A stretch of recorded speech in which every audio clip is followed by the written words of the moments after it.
ಇವರ ಮುಖ ನಿಮ್ಮಲ್ಲಿ ತುಂಬಾ ಜನಕ್ಕೆ ಪರಿಚಯ ಇರಬಹುದು. ಬಿಗ್ ಬಾಸ್ನಲ್ಲಿ ಸರಿಗಮಪದಲ್ಲಿ ಗೆದ್ದವರಿಗೆ ಹಣ ಕೊಡ್ತಾ ಇದ್ದವರು ಇವರೇ. ಅದರಲ್ಲೂ ಬಿಗ್ ಬಾಸ್ನಲ್ಲಿ ಗೆದ್ದವರಿಗೆ 50 ಲಕ್ಷ ರೂಪಾಯಿ ಹಣವನ್ನ ಇವರೇ ಕೊಡ್ತಾ ಇದ್ದಿದ್ದು. ಈಗ ನಿಮ್ಗೆ ಇವರನ್ನ ನೋಡಿದ ನೆನಪಾಗಬಹುದು. ಗೆದ್ದವರಿಗೆ 50 ಲಕ್ಷ ಕೊಡ್ತಾರೆ ಅಂದ್ರೆ ಹಣಕ್ಕೇನು ಕಡಿಮೆ ಇಲ್ಲ ಅಂತ ಆಯಿತು. ಕೇವಲ ಹಣ ಮಾತ್ರವಲ್ಲ, ಯಾವ್ಯಾವುದಕ್ಕೂ ಕಡಿಮೆ ಇರಲಿಲ್ಲ. ಬೇಕಾದಷ್ಟು ಕಾರುಗಳು, ಓಡಾಡೋದಕ್ಕೆ ಹೆಲಿಕಾಪ್ಟರ್, ಇನ್ನೂ ಲಕ್ಸುರಿ ಬೇಕು ಅಂದ್ರೆ ಪ್ರೈವೇಟ್ ಜೆಟ್ ಎಲ್ಲವೂ ಇವರ ಬಳಿ ಇತ್ತು. ಹಣದಲ್ಲೇ ಸ್ನಾನ ಮಾಡುವಷ್ಟು ಹಣ ಇವರ ಬಳಿ ಇತ್ತು. ಆದರೆ ಒಂದು ದಿನ ಆ ಹಣವೇ ಇವರಿಗೆ ಮುಳುವಾಗುತ್ತೆ ಅಂತ ಯಾರೂ ಅಂದ್ಕೊಂಡಿರಲಿಲ್ಲ. ಕಾನ್ಫಿಡೆಂಟ್ ಗ್ರೂಪ್ನ ಮುಖ್ಯಸ್ಥ ಡಾಕ್ಟರ್ ಸಿ.ಜೆ. ರಾಯ್ ಆತ್ಮಹತ್ಯೆ ಮಾಡಿಕೊಂಡಿದ್ದಾರೆ. ಕಾರಣ ಏನು ಗೊತ್ತಾ? ಐಟಿ ದಾಳಿ. ಐಟಿ ದಾಳಿಗೆ ಬೇಸತ್ತು ರಾಯ್ ಸಾವಿಗೆ ಶರಣಾಗಿದ್ದಾರೆ. ಅದು ಕೂಡ ಐಟಿ ಅಧಿಕಾರಿಗಳ ಎದುರೇ ತಮಗೆ ತಾವೇ ಗುಂಡು ಹಾರಿಸಿಕೊಂಡು ತಮ್ಮ ಪ್ರಾಣವನ್ನ ಕಳೆದುಕೊಂಡಿದ್ದಾರೆ. ಈ ವಿಚಾರ ಈಗಾಗಲೇ ನಿಮಗೆಲ್ಲ ಗೊತ್ತಿರುತ್ತೆ. ಕಾನ್ಫಿಡೆಂಟ್ ಗ್ರೂಪ್ ಕಚೇರಿಗಳ ಮೇಲೆ ಶುಕ್ರವಾರ ಐಟಿ ದಾಳಿಯಾಗಿತ್ತು. ತೆರಿಗೆ ವಂಚನೆ ಆರೋಪದಲ್ಲಿ ಐಟಿ ದಾಳಿಯಾಗಿತ್ತು. ಈ ಸಂದರ್ಭದಲ್ಲಿ ಹಿಂದೆ ಮುಂದೆ ಯೋಚನೆ ಮಾಡಿದ ರಾಯ್ ಅವರು ತಮ್ಮ ಜೀವಕ್ಕೆ ತಾವೇ ಅಂತ್ಯ ಹಾಡಿದ್ದಾರೆ ಎನ್ನಲಾಗ್ತಾ ಇದೆ. ಈ ವಿಚಾರದಲ್ಲಿ ಈಗ ಬೇರೆ ಬೇರೆ ರೀತಿಯ ಚರ್ಚೆಗಳು ಕೂಡ ಆಗ್ತಾ ಇದೆ. ಅದನ್ನ ಕೂಡ ನೀವು ನೋಡಿರಬಹುದು. ಆದರೆ ಆಟೋ ಚಾಲಕನಾಗಿದ್ದ ರಾಯ್ ಮುಂದೆ ಸಾಮ್ರಾಜ್ಯವನ್ನೇ ಕಟ್ಟಿದ ಕಥೆ ತುಂಬಾ ಜನಕ್ಕೆ ಗೊತ್ತಿಲ್ಲ. ಅಷ್ಟಕ್ಕೂ ಯಾರು ಈ ಸಿ.ಜೆ. ರಾಯ್? ಅವರ ಜೀವನ ಪಯಣ ಹೇಗಿತ್ತು? ಆಟೋ ರಿಕ್ಷಾ ಚಾಲನೆಯಿಂದ ಹಿಡಿದು ಪ್ರೈವೇಟ್ ಜೆಟ್ನವರೆಗೆ ಅವರ ಸಕ್ಸೆಸ್ ಜರ್ನಿ ಮೂಡಿಬಂದಿದ್ದು ಹೇಗೆ? ಅವರ ಐಷಾರಾಮಿ ಜೀವನ ಹೇಗಿತ್ತು? ಎಲ್ಲವನ್ನ ಡೀಟೇಲ್ ಆಗಿ ತೋರಿಸ್ತೀವಿ ನೋಡಿ. ಸ್ನೇಹಿತರೆ, ಸಿ.ಜೆ. ರಾಯ್ ಕೇರಳ ಮೂಲದವರು. ಆದರೆ ಹುಟ್ಟಿ ಬೆಳೆದಿದ್ದೆಲ್ಲ ಬೆಂಗಳೂರಿನಲ್ಲಿ. ಪ್ರೌಢ ಶಿಕ್ಷಣದವರೆಗೂ ಬೆಂಗಳೂರಿನಲ್ಲೇ ಓದಿದ ರಾಯ್ ಮುಂದೆ ಉನ್ನತ ಶಿಕ್ಷಣವನ್ನ ವಿದೇಶದಲ್ಲಿ ಅಂದ್ರೆ ಫ್ರಾನ್ಸ್ ಹಾಗೂ ಸ್ವಿಟ್ಜರ್ಲ್ಯಾಂಡ್ನಲ್ಲಿ ಪೂರೈಸ್ತಾರೆ. ಪಿಎಚ್ಡಿ ಪದವಿಯನ್ನ ಕೂಡ ಪಡಿತಾರೆ. ಕೆಲಸವನ್ನ ಕೂಡ ವಿದೇಶದಲ್ಲೇ ಮಾಡ್ತಾರೆ. ಕೆಲಸ ಮಾಡುವ ಸಂದರ್ಭದಲ್ಲೇ ಸಣ್ಣಪುಟ್ಟ ರಿಯಲ್ ಎಸ್ಟೇಟ್ ಹೂಡಿಕೆಗಳನ್ನ ಕೂಡ ರಾಯ್ ಮಾಡ್ತಾ ಇದ್ರು. ದೊಡ್ಡ ಬಿಸ್ನೆಸ್ ಮ್ಯಾನ್ ಆಗಬೇಕು ಅನ್ನುವ ಕನಸು ರಾಯ್ ಅವರಿಗೆ ಬಾಲ್ಯದಿಂದಲೂ ಇತ್ತು.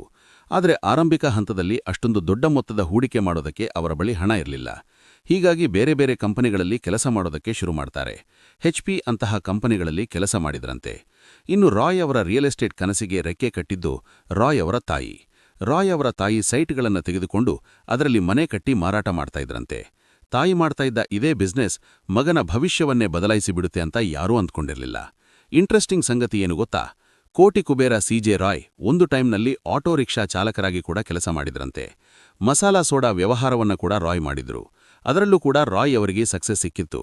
ಆದರೆ ರಾಯ್ ಅವರ ಬದುಕು ಬದಲಾಯಿಸಿದ್ದು ರಿಯಲ್ ಎಸ್ಟೇಟ್ ಕ್ಷೇತ್ರ. ಅಂದಹಾಗೆ ರಾಯ್ ರಿಯಲ್ ಎಸ್ಟೇಟ್ ಕ್ಷೇತ್ರಕ್ಕೆ ಎಂಟ್ರಿ ಕೊಟ್ಟಿದ್ದು 2006ರಲ್ಲಿ.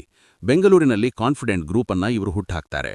ಹೀಗೆ ಶುರುವಾದ ಅವರ ರಿಯಲ್ ಎಸ್ಟೇಟ್ ಜರ್ನಿ ಮತ್ತೆಂದೂ ನಿಲ್ಲೇ ಇಲ್ಲ. ಇಲ್ಲಿವರೆಗೆ 165ಕ್ಕೂ ಹೆಚ್ಚು ಪ್ರಾಜೆಕ್ಟ್ಗಳನ್ನ ರಾಯ್ ತಮ್ಮ ಗ್ರೂಪ್ ಮೂಲಕ ಮಾಡಿಸಿದ್ದಾರೆ. 15,000ಕ್ಕೂ ಹೆಚ್ಚು ಗ್ರಾಹಕರನ್ನ ಕಾನ್ಫಿಡೆಂಟ್ ಗ್ರೂಪ್ ಹೊಂದಿದೆ. ಅದರಲ್ಲೂ ಬೆಂಗಳೂರು ಸಮೀಪದ ಸರ್ಜಾಪುರ ಪ್ರದೇಶದಲ್ಲಿರುವ Zion hills golf county project confident ಗ್ರೂಪ್ನ ದೆಸೆಯನ್ನೇ ಬದಲಾಯಿಸಿಬಿಡುತ್ತೆ. ಈ ಪ್ರಾಜೆಕ್ಟ್ಗೆ ಬರೋಬ್ಬರಿ 3,000 ಕೋಟಿ ರೂಪಾಯಿ ಸುರಿದಿದ್ರು ರಾಯ್. ಒಂದಲ್ಲ ಎರಡಲ್ಲ, ಬರೋಬ್ಬರಿ 300 ಎಕರೆ ಪ್ರದೇಶದಲ್ಲಿ ಈ ಪ್ರಾಜೆಕ್ಟ್ ಹರಡಿಕೊಂಡಿದೆ. ಈ ಪ್ರಾಜೆಕ್ಟ್ನಲ್ಲಿ ಎಲ್ಲವೂ ಇದೆ. ಐಷಾರಾಮಿ ವಿಲ್ಲಾಗಳು, ರೆಸಾರ್ಟ್, ಗಾಲ್ಫ್ ಅಕಾಡೆಮಿ, ಹೀಗೆ ಎಲ್ಲವೂ ಕೂಡ ಇದೆ. ಇಲ್ಲಿ ಒಂದು ವಿಚಾರವನ್ನ ನಾವು ಗಮನಿಸಬೇಕು. ರಾಯ್ ಸರ್ಜಾಪುರದಲ್ಲಿ ಭೂಮಿ ಖರೀದಿ ಮಾಡುವಾಗ ಅದಿನ್ನೂ ಬೆಳವಣಿಗೆ ಹೊಂದಿರಲಿಲ್ಲ. ಆದರೆ ರಾಯ್ ಭವಿಷ್ಯದಲ್ಲಿ ಸರ್ಜಾಪುರ ಬೆಳೆಯುತ್ತೆ ಅನ್ನುವ ದೂರದೃಷ್ಟಿ ಹೊಂದಿದ್ರು. ಅವರು ಪ್ರೆಡಿಕ್ಟ್ ಮಾಡಿದ ರೀತಿ ಸರ್ಜಾಪುರ ಮುಂದೆ ಐಟಿ ಹಬ್ ಆಗಿ ಬೆಳೆಯುತ್ತೆ. ಹೀಗಾಗಿ ಕೇವಲ 15 ವರ್ಷದಲ್ಲಿ ರಾಯ್ ಅವರು ಖರೀದಿ ಮಾಡಿದ ಭೂಮಿಯ ಬೆಲೆ 100 ಪಟ್ಟು ಹೆಚ್ಚಾಗಿತ್ತು. ಮುಂದೆ ಕೇರಳ, ದುಬೈ ಸೇರಿದಂತೆ ಹಲವು ನಗರಗಳಲ್ಲಿ ತಮ್ಮ ರಿಯಲ್ ಎಸ್ಟೇಟ್ ಉದ್ಯಮವನ್ನ ರಾಯ್ ಮುಂದುವರಿಸ್ತಾರೆ. ಉದ್ಯಮ ಬೆಳೆದಂತೆ ಹಣ ಕೂಡ ನೀರಿನ ರೂಪದಲ್ಲಿ ಹರಿದು ಬರುತ್ತೆ. ಒಂದು ಅಂದಾಜಿನ ಪ್ರಕಾರ ರಾಯ್ ಅವರ ಒಟ್ಟು ಆಸ್ತಿ ಮೌಲ್ಯ 9,000 ಕೋಟಿ ರೂಪಾಯಿ ಇದೆಯಂತೆ. ಇನ್ನು ರಾಯ್ ಅವರಿಗೆ ಕಾರಿನ ಕ್ರೇಜ್ ತುಂಬಾನೇ ಇತ್ತು. ಅದರಲ್ಲೂ ಐಷಾರಾಮಿ ಕಾರುಗಳಂದ್ರೆ ರಾಯ್ ಅವರಿಗೆ ಅಚ್ಚುಮೆಚ್ಚು. ಒಂದಲ್ಲ ಎರಡಲ್ಲ, ಬರೋಬ್ಬರಿ 200ಕ್ಕೂ ಹೆಚ್ಚು ಐಷಾರಾಮಿ ಕಾರುಗಳ ಕಲೆಕ್ಷನ್ ಇವರ ಬಳಿ ಇತ್ತು. ಅದರಲ್ಲೂ 12ಕ್ಕೂ ಹೆಚ್ಚು ರೋಲ್ಸ್ ರಾಯ್ ಕಾರುಗಳೇ ಇತ್ತು ಅಂದ್ರೆ ನೀವು ನಂಬಲೇಬೇಕು. ಇನ್ನುಳಿದಂತೆ ಬುಗಾಟಿ, ಲ್ಯಾಂಬೋರ್ಗಿನಿ, ಪೋರ್ಷೆ ಸ್ಪೈಡರ್, ಹೀಗೆ ಜಗತ್ತಿನಲ್ಲಿ ಯಾವೆಲ್ಲ ಐಷಾರಾಮಿ ಕಾರುಗಳಿದೆಯೋ ಅದೆಲ್ಲ ಕಾರುಗಳು ಇವರ ಬಳಿ ಇದ್ವು. ಇಷ್ಟೆಲ್ಲ ಐಷಾರಾಮಿ ಕಾರುಗಳಿದ್ರೂ ರಾಯ್ ಅವರು ಒಂದು ತುಕ್ಕು ಹಿಡಿದ ಮಾರುತಿ 800 ಕಾರ್ಗೆ ಲಕ್ಷ ರೂಪಾಯಿ ಕೊಟ್ಟಿದ್ರಂತೆ. ಇದರ ಹಿಂದೆ ಒಂದು ಕಥೆ ಇದೆ. ಸಿ.ಜೆ. ರಾಯ್ ಅವರು ಉದ್ಯಮ ಸಾಮ್ರಾಜ್ಯ ಕಟ್ಟುವ ಮೊದಲು ಅವರ ಬಳಿ ಒಂದು ಕೆಂಪು ಬಣ್ಣದ ಮಾರುತಿ 800 ಕಾರಿತ್ತು. ಮುಂದೆ ಬಿಸ್ನೆಸ್ನಲ್ಲಿ ಸಕ್ಸೆಸ್ ಆಗ್ತಾ ಇದ್ದಂತೆ ತಮ್ಮ ಬಳಿ ಇದ್ದ ಮಾರುತಿ ಕಾರನ್ನ ಮಾರಾಟ ಮಾಡಿ ಹೊಸ ಕಾರನ್ನ ರಾಯ್ ಖರೀದಿ ಮಾಡ್ತಾರೆ. ಮುಂದೆ ಐಷಾರಾಮಿ ಕಾರುಗಳನ್ನ ಕೂಡ ರಾಯ್ ಖರೀದಿ ಮಾಡ್ತಾರೆ.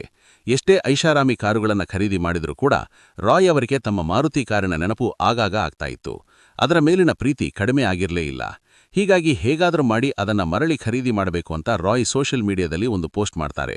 ಹೀಗೆ ಪೋಸ್ಟ್ ಮಾಡಿದ್ರಿಂದ ಅವರಿಗೆ ಕಾರು ಮರಳಿ ಸಿಗುತ್ತೆ. ಆದರೆ ಆ ಕಾರಿಗೆ ಅಷ್ಟರಲ್ಲೇ ತುಕ್ಕು ಹಿಡಿದಿತ್ತು.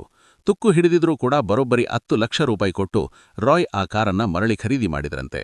ಆ ಕಾರ್ ಖರೀದಿ ಮಾಡಿದ ಮೇಲೆ ನನ್ನ ಬಳಿ ಬುಗಾಟಿ ಇದೆ, ಆದರೆ ಮಾರುತಿ 800 ನನಗೆ ಸ್ಪೆಷಲ್ ಅಂತ ಅವರು ಹೇಳಿಕೆ ಕೊಟ್ಟಿದ್ರು. ಇವರ ಈ ಹೇಳಿಕೆ ಸೋಷಿಯಲ್ ಮೀಡಿಯಾದಲ್ಲಿ ಸಿಕ್ಕಾಪಟ್ಟೆ ವೈರಲ್ ಆಗಿತ್ತು. ಇನ್ನು ರಾಯರರಿಗೆ ರಿಯಾಲಿಟಿ ಶೋಗಳ ಮೇಲೆ ಕ್ರೇಜ್ ಕೂಡ ಇತ್ತು. ತಮ್ಮ ಕಾನ್ಫಿಡೆಂಟ್ ಗ್ರೂಪ್ನ ಮೂಲಕ ರಾಯ್ ಕನ್ನಡ, ಮಲಯಾಳಂ ಸೇರಿದಂತೆ ಹಲವು ಭಾಷೆಯ ರಿಯಾಲಿಟಿ ಶೋಗಳಿಗೆ ಹಣಕಾಸಿನ ಸೌಲಭ್ಯ ಒದಗಿಸಿದ್ದಾರೆ. ಅದರಲ್ಲೂ ಬಿಗ್ ಬಾಸ್ ಕಾರ್ಯಕ್ರಮದ ವಿಜೇತರಿಗೆ ರಾಯ್ ಸಂಸ್ಥೆಯೇ ಬಹುಮಾನ ಮೊತ್ತವನ್ನ ನೀಡೋದು. ಕನ್ನಡದ ಬಿಗ್ ಬಾಸ್ನಲ್ಲಿ ಜಯಗಳಿಸಿದವರಿಗೆ 50 ಲಕ್ಷ ರೂಪಾಯಿ ಹಣವನ್ನ ರಾಯ್ ನೀಡ್ತಾ ಇದ್ರು. ಅಷ್ಟೇ ಅಲ್ಲ, ಸರಿಗಮಪದಲ್ಲಿ ವಿಜೇತರಾದ ಸ್ಪರ್ಧಿಗಳಿಗೆ ಕೂಡ ರಾಯ್ ಹಣ ಕೊಡ್ತಾ ಇದ್ರು.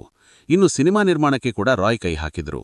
ಮೋಹನ್ ಲಾಲ್ ಅಭಿನಯದ ಮರಕ್ಕರ್ ಮತ್ತು ಸುರೇಶ್ ಗೋಪಿ ಅಭಿನಯದ ಮೇಹು ಮೂಸಾ ಸೇರಿದಂತೆ ಹಲವು ಸಿನಿಮಾಗಳನ್ನ ಕೂಡ ರಾಯ್ ನಿರ್ಮಾಣ ಮಾಡಿದ್ರು. ಇದರ ಮಧ್ಯೆ ಹಲವು ವಿವಾದಗಳು ಕೂಡ ರಾಯ್ ಅವರನ್ನ ಸುತ್ತಕೊಂಡಿತ್ತು. 2013ರಿಂದ 2016ರ ಅವಧಿಯಲ್ಲಿ ಕಾನ್ಫಿಡೆಂಟ್ ಗ್ರೂಪ್ ವಿರುದ್ಧ ಗ್ರಾಹಕರು ತಿರುಗಿಬಿದ್ದಿದ್ರು. ಪ್ರಾಜೆಕ್ಟ್ ಹೇಳಿದ ಟೈಮ್ಗೆ ಕಂಪ್ಲೀಟ್ ಆಗಿರಲಿಲ್ಲ. ಜೊತೆಗೆ ಹೇಳಿದ ರೀತಿ ಕೂಡ ಸೌಲಭ್ಯಗಳನ್ನು ಕೊಟ್ಟಿಲ್ಲ ಅನ್ನುವ ಆರೋಪ ರಾಯ್ ಕಂಪನಿ ಮೇಲೆ ಇತ್ತು. ಈ ಸಂದರ್ಭದಲ್ಲಿ ಕಾನ್ಫಿಡೆಂಟ್ ಗ್ರೂಪ್ ದೊಡ್ಡ ಫ್ರಾಡ್ ಅಂತ ಜನ ಮಾತನಾಡಿದ್ರಂತೆ. ಅಷ್ಟೇ ಅಲ್ಲ, ಮರಡು ಅಪಾರ್ಟ್ ಪ್ರಾಜೆಕ್ಟ್ನಲ್ಲಿ ಸಿಆರ್ಝೆಡ್ ನಿಯಮ ಉಲ್ಲಂಘನೆ ಆರೋಪ ಕೇಳಿಬಂದಿತ್ತು. ಹೀಗೆ ಹಲವು ಆರೋಪಗಳು ಕೂಡ ಇವರ ಮೇಲೆ ಇತ್ತು.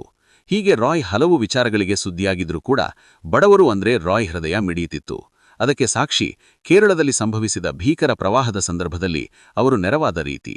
ಕೇರಳ ಸಂಕಷ್ಟದಲ್ಲಿದ್ದ ಸಂದರ್ಭದಲ್ಲಿ 100ಕ್ಕೂ ಹೆಚ್ಚು ಮನೆಗಳನ್ನು ರಾಯ್ ನಿರ್ಮಿಸಿಕೊಟ್ಟಿದ್ರು. ಈ ಮೂಲಕ ಬಡವರಿಗೆ ನೆರವಾಗಿದ್ರು. ಇನ್ನು ಬಡವರ ಚಿಕಿತ್ಸೆಗಳಿಗೆ ಕೂಡ ರಾಯ್ ನೆರವಾಗಿದ್ದಾರೆ. 100ಕ್ಕೂ ಹೆಚ್ಚು ಮಂದಿಯ ಶಸ್ತ್ರಚಿಕಿತ್ಸೆಗೆ ಹಣಕಾಸಿನ ನೆರವು ನೀಡಿದ್ದಾರೆ. ಬಡತನದಲ್ಲಿದ್ದ ಮಕ್ಕಳಿಗೆ ಶಿಕ್ಷಣದ ವೆಚ್ಚವನ್ನ ಭರಿಸಿದ್ದಾರೆ. ಹೀಗೆ ಸಾಮಾಜಿಕ ಕೆಲಸಗಳಲ್ಲಿ ಕೂಡ ರಾಯ್ ಭಾಗಿಯಾಗಿದ್ದಾರೆ. ಇಂತಹ ರಾಯ್ ಈಗ ತಮ್ಮ ಪ್ರಾಣವನ್ನೇ ತೆಗೆದುಕೊಳ್ಳುವ ಹಂತಕ್ಕೆ ಬಂದ್ರಲ್ಲ ಅನ್ನೋದೇ ಯಾರೂ ನಂಬಲಾಗದ ಪರಿಸ್ಥಿತಿ. ನಿಮ್ಮ ಪ್ರಕಾರ ನಿಜವಾಗಿಯೂ ರಾಯ್ ಇಂತಹ ನಿರ್ಧಾರಕ್ಕೆ ಬಂದಿರಬಹುದಾ ಅಥವಾ ಇದರ ಹಿಂದೆ ಬೇರೆಯದ್ದೇ ಕಥೆ ಇದೆಯಾ? ನಿಮಗೇನನ್ಸುತ್ತೆ ಕಮೆಂಟ್ ಮಾಡಿ.